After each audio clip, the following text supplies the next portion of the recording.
तो बहुत बहुत स्वागत है आप सभी का एक बार फिर से यूपीएससी कंपास के अपने इस प्लेटफॉर्म पर। और आपको पता है कि हम एनसीईआरटी सीरीज लगातार साइंस की आपके लिए लेकर आ रहे हैं और आज का चैप्टर है चैप्टर 3 जो कि एनसीईआरटी साइंस क्लास 6 की बुक से है। अब जैसा कि आप मेरे पीछे बच्चों देख रहे हैं, यहाँ एक बहुत वाइज सेइंग लिखी हुई है, जरा उसको पहले पढ़ लेते हैं। क्योंकि कभी कभी क्या होता है, वनडे एग्जाम या जो बच्चे हमारे पीसीएस की तैयारी करते हैं वहां पर इस तरीके की लाइनें देकर पूछ जाते हैं कहां से ली गई है। इसलिए ध्यान रखिएगा, एनसीईआरटी पढ़ते हुए जो लाइंस ये लिखी रहती हैं पुस्तक में, किताब में, ये बहुत ही इंपॉर्टेंट होती हैं और कभी कभी पेपर में ये लाइंस सीधे क्वेश्चन में आ जाती है कि लाइन कहां से ली गई है। अब देखिए यहां लिखा हुआ है अन्नेन जातानि जीवंती, अन्नेन जातानि जीवंती, अर्थात इसका मतलब है food gives life to all living beings. और ये फूड बहुत इंपॉर्टेंट है हमारे शरीर के लिए। कहें दिमाग में आ रहा होगा कि सर इतना इंपॉर्टेंट क्यों है। देखिए फूड में भी भारत में आपने देखा बहुत डाइवर्सिटी है, जहां हमारे पास पंजाब है, राजस्थान है, बिहार है, यूपी है, केरला है, तमिलनाडु, आंध्रा, अब जितने भी स्टेट्स की बात करेंगे फूड डाइवर्सिफाइड होता है। कल्चर, सॉइल, मौसम, इन सारी चीजों का असर फूड पर भी होता है। और फूड इंपॉर्टेंट इसलिए है क्योंकि फूड से ही हमारी होल लाइफ चलती है। फूड एक तरीके का फ्यूल है हमारे शरीर के लिए। इसलिए फूड से रिलेटेड चैप्टर और इससे क्वेश्चन आना कोई बड़ी बात नहीं। अगर आप यहां देखेंगे तो हित बुक, ऋतु बुक, यानी right food, right time, right season में खाएंगे तो स्वस्थ रहेंगे। अब बिना देर के हम पहले इस चैप्टर को देखते हैं कि mindful eating a path to a healthy body. आज की दुनिया में आपने देखा है हम कितना कुछ जंक फूड, फास्ट फूड ये सब खाने लगे हैं। और एनसीईआरटी क्लास 6 के साइंस की बुक चैप्टर 3 में हम यही बात करेंगे कि फूड कैसा होना चाहिए, बैलेंस डाइट क्या होती है, प्रोटीन, कार्बोहाइड्रेट, मतलब समझते हुए साइंस के कॉन्सेप्ट को भी हम टारगेट करने की कोशिश करेंगे। अगर आगे बढ़ते हैं तो सबसे पहला सवाल कि व्हाट डू वी ईट, हमें खाना क्या चाहिए। सिर्फ बर्गर, चाउमीन, पिज्जा नहीं, यहाँ ऑब्जर्वेशन है। साइंस हमेशा ऑब्जर्वेशन से पढ़ी, तो ऑब्जर्वेशन है कि फूड वेरीज डेली, हमारा फूड डेली वेरी होता है। देखिए संडे को आप कुछ और खाते हैं, छुट्टी का दिन है ना। फिर मंडे को माता जी कुछ और बनाती हैं, ठीक है, जिनकी वाइफ है तो वाइफ बनाती होंगी।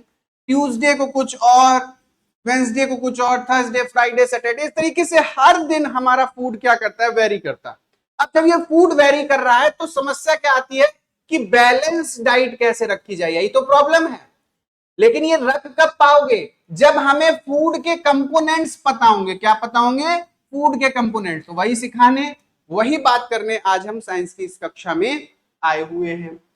डाइवर्सिटी इन फूड यानी डाइवर्सिटी इन रीजन्स, क्रॉप्स। अगर हम फूड डाइवर्सिटी को पढ़ेंगे तो हमें क्रॉप और रीजन की डाइवर्सिटी के बारे में खुद ही पता चल जाएगा। यानी फूड की diversity is directly proportional to diversity of region and crop. और क्रॉप के क्वेश्चन बहुत इंपॉर्टेंट है, आपको पता है। तो फूड की वैरायटी पढ़िए और इस कॉन्सेप्ट को समझ लीजिए। चलिए, तो ये तो हो गया what do we eat. Regional food diversity की जरा एक बार बात करते हैं। मैंने यहां पर आपके लिए एक टेबल बनाई हुई है जहां स्टेट दिया है, उसकी क्रॉप दी हुई है और ट्रेडिशनल फूड के बारे में बात की गई है। देखिए पंजाब में अगर लोग रहते हैं तो वहां देखिए वीट पैदा होता है, मेज पैदा होता है, तो आप खाते हैं मक्के दी रोटी दी सरसों दा साग, यही खाते हैं क्योंकि पैदा हो रहा है, पैदावार अधिक है। क्यों पैदा हो रहा है बेटा, क्योंकि सॉइल, वेदर, कल्चर सबका असर। वहीं से एक फूड से कल्चर भी निकलता हुआ आपको दिखाई पड़ेगा। इसलिए ये बहुत इंपॉर्टेंट है। फूड डायरेक्टली हमारे कल्चर को भी शो करता है कि जैसा खाएंगे भोजन वैसा ही मन हमारा बनेगा। अब देखिए कर्नाटका की बात करें तो राइस और रागी, तो डोसा खाइए, रागी मुद्दे खाइए, ठीक। रागी देखिए बच्चों को खिलाई जाती है, रागी बहुत पौष्टिक होती है ना। मणिपुर में जाएंगे राइस और बैम्बू मिलता है, तो यहां क्या बनेगा, सिंजू, कांगसोई। कभी क्वेश्चन आ सकता है कांगसोई कहां की डिश है, कहां की डिश है, मणिपुर की। बैम्बू, सिंजू, इनसे रिलेटेड क्वेश्चन भी आ सकते हैं। तो ये टेबल ऐसे मत समझिएगा कि ये फालतू है सर, स्टेबल का अपना बहुत ज्यादा महत्व है, क्योंकि ये जो इस तरीके की डिश आप नाम देख रहे हैं, कांगसोई या सिंजू, ये क्वेश्चंस में भी डायरेक्टली पूछी जा सकती है, बड़ी बात नहीं। और मैंने जो पहले लाइन बताई तैतरीय उपनिषद की, वह भी आ सकती है कि ये लाइन कहां से ली गई है ना? याद है कि भूल गए? देखो, अन्येन जातानि जीवंती कहां से लिया गया है? तैतरेयी उपनिषद से। यह भी पूछा जा सकता है। इस पूरी पीपीटी में आपको चीजें पूछी जाने वाली मिलेंगी। अब देखो, in various regions of India the choice of food में वेरी अकॉर्डिंग टू द, ध्यान से देखना line, cultivation of food crops, यानी फूड की वैरायटी किस पे डिपेंड करेगी? कल्टीवेशन, फूड क्रॉप्स का जो उस रीजन में हो रहा है उसको समझना पड़ेगा, उसको ऑब्जर्व करना पड़ेगा। टेस्ट प्रेफरेंसेस, कल्चर और ट्रेडिशन से हमारी फूड की जो वैरायटी है वो इंपैक्ट होती है। क्या योगदान है? Due to climate, soil, culture और लोकल क्रॉप्स का इसमें योगदान है फूड की वैरायटी में। चलो, अगर यहां देखो तो फूड तो मिल गया क्रॉप से, लेकिन अब समस्या क्या है? इस फूड को पकाएंगे कैसे? तो प्रीवियसली जब हम देखते हैं, पास्ट में जब हम देखते हैं, तो हमें चूल्हा मिलता है। देखो, ट्रेडिशनल स्टोव दिख रहा होगा आपको, है ना? चूल्हे पे रोटी पक रही है। इसके बाद मॉडर्न गैस स्टोव आ गया, फिर हमने सिलबट्टा, ये देखो ग्राइंडर सिलबट्टा, पहले सिलबट्टे पे चटनी पीसी जाती थी, अब इलेक्ट्रिकल ग्राइंडर से वो काम कर रहे हैं। तो यहां पर हम ये देख रहे हैं, ये चेंज आ रहा है, शिफ्ट आ रहा है पैटर्न में। ये शिफ्ट, ये पैटर्न में क्यों आ रहा है? क्योंकि टेक, ट्रांसपोर्ट और कम्युनिकेशन हमारा डेवलप हो रहा है। कहते हैं डेवलपिंग टेक, ट्रांसपोर्ट और कम्युनिकेशन, तो हमें कुकिंग की प्रैक्टिसेस में भी चेंज देखने को मिलेगा। ये भी साइंस की वजह से हो रहा है ना? ट्रेडिशनल चूल्हा सिलबट्टा, मॉडर्न में गैस स्टोव, मिक्सर ग्राइंडर आ गया। आपसे पूछा जाए ऐसा क्यों हुआ, तो सर टेक, ट्रांसपोर्ट और कम्युनिकेशन में जो चेंज आए हैं, टेक्नोलॉजी में जो चेंज आए हैं, ट्रांसपोर्टेशन जो अच्छा हो गया, तो हर जगह तक ये चीजें पहुंच पा रही हैं। टेक्नोलॉजी में चेंजेस की वजह से हम कुकिंग प्रैक्टिसेस को भी बदल पा रहे हैं, तो ये भी एक तरीका है। अब देखो, कंपोनेंट्स ऑफ फूड के क्या होने चाहिए, ये बहुत इंपॉर्टेंट है कि कंपोनेंट क्या हो, उसका फंक्शन क्या है, उसके एग्जाम्पल क्या है। तो अगर कार्बोहाइड्रेट की बात करोगे, कई बार पढ़ा होगा, ये इंस्टेंट एनर्जी देता है शरीर को। क्या देता है? Instant energy. Rice, potato, sugar, banana में कार्बोहाइड्रेट आपको मिल जाएगा। आपको इंस्टेंट एनर्जी चाहिए, आप कार्बोहाइड्रेट के पास चाहिए। फैट्स, ये स्टोर्ड एनर्जी देते हैं। घी खाइए, बटर, नट्स, ऑयल, ये सारी चीजें क्या है? स्टोर्ड एनर्जी देते हैं। और ये स्टोर्ड एनर्जी बाद में आपके काम आती है वर्क करने के, है ना? और इसी से टिश्यूज भी, एडिपोज, आगे बढ़ेंगे तो मैं एरियोलर, एडिपोज टिश्यू के बारे में भी बात करेंगे, है ना? अभी बेसिक प्रोटीन्स क्या करते हैं? ग्रोथ, शरीर की ग्रोथ, शरीर में रिपेयर, चोट लग गई, टूट फूट की मरम्मत। पल्सेस में होते हैं, दाल खा लो, एग खा लो, मीट खा लो, पनीर खा लो, यहां से आपको प्रोटीन मिल जाएगा।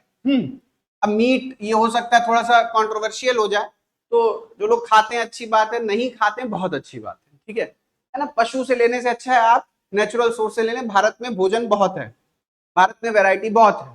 भारत में ठंडे रीजन्स को छोड़ दें तो प्लेन में किसी को कुछ भी पशु खाने की जरूरत नहीं है, वो टेस्ट के लिए खा रहे हैं, और वो फंडामेंटली एथिकली गलत है। Vitamin and minerals, protection from disease, disease से प्रोटेक्शन होता है। फ्रूट खा लीजिए, वेजीज खा लीजिए, मिल्क खा लीजिए, मिल्क पी लीजिए, ठीक है। अब मिल्क खा लीजिए, निकल गया मुंह से, लोग ठीक है, मिल्क से चीजें भी बनती हैं, पनीर बन जाता है, दही बन जाता है, छाछ, सारे मिल्क प्रोडक्ट हैं, वहां से भी आप विटामिन और मिनरल्स ले सकते हैं। इसके बाद देखिए, डाइजेशन और बाउल मूवमेंट के लिए लीफी वेजीज खा लीजिए, फ्रूट्स खा लीजिए, ठीक है। यहाँ आपको रफेज मिल जाएगा, तो पत्ते वाली सब्जियां और फ्रूट्स खाने से, ठीक है ना? ये जो फाइब्रस फ्रूट्स और पत्तेदार सब्जियां होती है, फाइबर मिलता है इनसे। वाटर पिएंगे तो एब्जॉर्प्शन और वेस्ट रिमूवल का काम करता है। वाटर पीजिए, जूस पीजिए, फ्रूट्स खाइए, तो यहां से आपको वाटर मिल जाएगा, और वाटर बहुत जरूरी है सारी बायोकेमिकल रिएक्शंस के लिए। तो these are the components of food that needed by our body. हमें ये चाहिए ही चाहिए। अब देखो, ये देखो, इस चित्र में मैंने दिखाया है कि देखो फैट के सोर्स क्या क्या हो सकते हैं। ये देखो, सोयाबीन रखा हुआ है, शीशे में सीड्स हैं, कैज्यू नट, आलमंड्स, कर्ड, सनफ्लावर सीड्स, पिस्ता, बटर, वॉलनट, ग्राउंडनट, ये क्या है? ये सब फैट के सोर्स हैं, स्टोर्ड एनर्जी आपको देंगे। इसके बाद आप यहां देखो, कार्बोहाइड्रेट तो पोटैटो, शुगर केन, बनाना, आजकल गन्ने का जूस बहुत बिक रहा है, तो गन्ने का जूस पीजिए और कार्बोहाइड्रेट का स्रोत है शकरकंद खा लीजिए। गेहूं, चावल, बाजरा, मक्का, मैंगो, पाइनएप्पल, ये सब कार्बोहाइड्रेट के सोर्स। अब देखो प्रोटीन के सोर्स तो आप तूर दाल खा लो, मूंग की दाल, चना खा लो, मटर खा लो, सोयाबीन, है ना, ये किडनी बीन्स, ये सारे प्लांट से मिल रहे हैं। तो प्लांट सोर्स प्रोटीन के कौन है? दालें, ठीक है, बीन्स, मटर, ये प्लांट सोर्स प्रोटीन के। अगर हम एनिमल सोर्स की बात करें तो मिल्क ले लीजिए, चिकन ले लीजिए, पनीर ले लीजिए, फिश, एग्स, ये सब कहां से आ रहा है? ये एनिमल से आ रहा है। हमारे पास कहां से आ रहा है? एनिमल से। तो ये प्रोटीन सोर्स कहां से आ रहा है? एनिमल से। पूछा जा सकता है कभी वनडे या खासतौर पर पीसीएस की परीक्षाओं में ये ज्यादा इंपॉर्टेंट रहेगा। यूपीएससी में भी अगर कभी उनका मन किया, करेगा नहीं इतना सिंपल चीज पूछने के लिए, लेकिन कॉन्सेप्ट है तो पढ़ना जरूरी है, बाकी ये आगे और एडवांस हो जाता है। ठीक, चलो move on to the next one. Balance diet किसे कहते हैं? ये सवाल सबके मन में रहता है कि बैलेंस डाइट सर क्या है। मैं यहां पर आपको पूरे एनसीईआरटी के चैप्टर 3 का ना कंक्लूजन दे रहा हूं। आप पूरा भी पढ़ने जाएंगे यही कंक्लूजन मिलेगा। तो आपके लिए पूरा किताब डेलिबरेटली उसको रटने से मतलब नहीं होता है, उसको कंक्लूड करना होता है। ये लेक्चर को लेने के बाद आपको ये पता है कि ये इंपॉर्टेंट एरिया यहां से हमें कवर करना है, दैट्स बस। तो हम उतना ही रख रहे हैं आपके लिए कि आप पर लोड भी ना पड़े, आपका एनसीईआरटी कंप्लीट भी हो जाए। पूरा एकदम मन लगा के नहीं पढ़ना हो, जितना आपके लिए जरूरी है उतना पढ़िए। मेन कंसर्न है पेपर निकलना चाहिए, पेपर के लिए ये जरूरी है कि क्या पढ़ा जाए और क्या छोड़ा जाए। जो वेस्टेज मटेरियल है उसको नहीं। देखिए बैलेंस डाइट में सारे न्यूट्रिएंट्स होते हैं, वाटर होगा, रफेज होगा, राइट अमाउंट में, फाइबरस फ्रूट भी होंगे, कार्बोहाइड्रेट भी होगा, प्रोटीन, विटामिन, सारी चीजें बैलेंस। ये एज, जेंडर और एक्टिविटी के हिसाब से वेरी करती है। जैसे जैसे एज बढ़ेगी ज्यादा, क्योंकि ज्यादा बायोकेमिकल रिएक्शन, शरीर बड़ा होता है। जंक फूड में क्या क्या होता है? हाई शुगर, फैट और लो न्यूट्रिशन। जंक फूड में हाई फैट कंटेंट होता है, हाई शुगर कंटेंट होता है, लो न्यूट्रिशन होता है, इसलिए जंक फूड बेकार है। बैलेंस डाइट के बारे में हमें बात करनी चाहिए। हेल्दी चॉइस क्या होगी कि हम वेफर्स ना खाएं, हम रोस्टेड चना खा लें। Roasted chana is very much beneficial than wafers. आजकल चला हुआ वेफर था। तो अगर आपको हेल्दी चॉइस चाहिए तो रोस्टेड चना रखिए और उसको खाइए, है ना। मिलेट्स, ये न्यूट्री सीरियल्स है ना, लोग सीरियल्स खाते हैं सुबह, है ना, आपने देखा होगा। तो न्यूट्री सीरियल्स खाइए, जैसे ज्वार, बाजरा, रागी, तानवा। ये आयरन, कैल्शियम, विटामिन, फाइबर्स में बहुत रिच होते हैं और इन्वायरमेंट फ्रेंडली है और इजी टू ग्रो है। तो इनको खाइएगा तो मिलेट से आपको एनर्जी मिलेगी। आयरन, कैल्शियम, विटामिन, ये सारी चीजें ज्यादा मात्रा में मिलेंगी, तो आप मिलेट्स का सेवन कर सकते हैं। न्यूट्री सीरियल्स इनको कहते हैं। फूड माइल्स में देखिए distance from farm to plate. अगर ज्यादा, देखिए फार्म से आपकी प्लेट तक जो डिस्टेंस है फूड का वो भी इंपैक्ट करता है। अगर बहुत दूर से आ रहा है तो फिर क्या फ्रेश नहीं होगा, इसलिए लेस माइल्स यानी फ्रेश हो, eco friendly, supports local farmer. कम दूरी से आया हुआ भोजन लोकल फार्मर्स को सपोर्ट करेगा, फ्रेश होगा, इको फ्रेंडली होगा, उस पर हमें ज्यादा ध्यान देना चाहिए। वह हमारे लिए भी बढ़िया है, साथ ही साथ देश की इकोनॉमी के लिए भी बहुत बढ़िया है, क्योंकि लोकल फार्मर को सपोर्ट कर रहा है। दूर से आ रहा है तो फिर, है ना, फ्रेश नहीं रह जाएगा। रियल लाइफ एग्जाम्पल देखिए कि जब डेफिशिएंसी हो जाती है हमारे शरीर में, हम बैलेंस डाइट नहीं लेते तो क्या हो जाता है? स्कर्वी, यानी विटामिन सी कम हो गया। आपने ऑरेंजेस, लेमन्स नहीं खाए तो विटामिन सी कम हो गया तो स्कर्वी हो गया। आयोडीन कम हो गया तो घेंगा हो गया। अब एक बात समझिए कि सर अगर मुझे रिवीजन करना हो इस पूरे चैप्टर का तो कहां कहां ध्यान रखना होगा। तो देखिए न्यूट्रिएंट्स पे ध्यान रखिए, डेफिशिएंसी डिसीज पर ध्यान रखिए, फाइब्रस फ्रूट्स और वेजिटेबल्स पर ध्यान रखिए, फूड माइल्स ये इंपॉर्टेंट कॉन्सेप्ट है, बैलेंस डाइट इंपॉर्टेंट कॉन्सेप्ट है, और मिलेट्स बहुत इंपॉर्टेंट कॉन्सेप्ट है बिकॉज ऑफ यूपीएससी। तो यूपीएससी यहां से आपके क्वेश्चंस या कॉन्सेप्ट्स को निकालने का, ट्रेन करने का प्रयास करेगा। तो ये था चैप्टर 3, जहां हमने बात की कि फूड क्या क्या होता है, बैलेंस डाइट क्या होती है, प्रोटीन, कार्बोहाइड्रेट, कंपोनेंट्स क्या होते हैं, किस तरीके से हमें बैलेंस डाइट लेनी चाहिए, फूड माइल्स क्या होता है और किस तरीके से ये फार्मर्स को सपोर्ट करता है। लगातार ये सीरीज चल रही है, जुड़े रहिएगा, चैनल को सब्सक्राइब कर लीजिए, एक भी वीडियो मिस मत करिएगा, बेल आइकन को जरूर से प्रेस कर दीजिएगा और डिस्क्रिप्शन में टेलीग्राम का लिंक है, ये फाइल आपको वहां एज इट इज मिल जाएगी। और अगर कोई क्वेरी है तो कमेंट में हमें जरूर बता दीजिएगा। चलते हैं, अब फिर से आपसे दोबारा मुलाकात होगी नए वीडियो के साथ। अगर आपको वीडियो अच्छा लगा तो थम्स अप जरूर दे दीजिएगा। Thank you.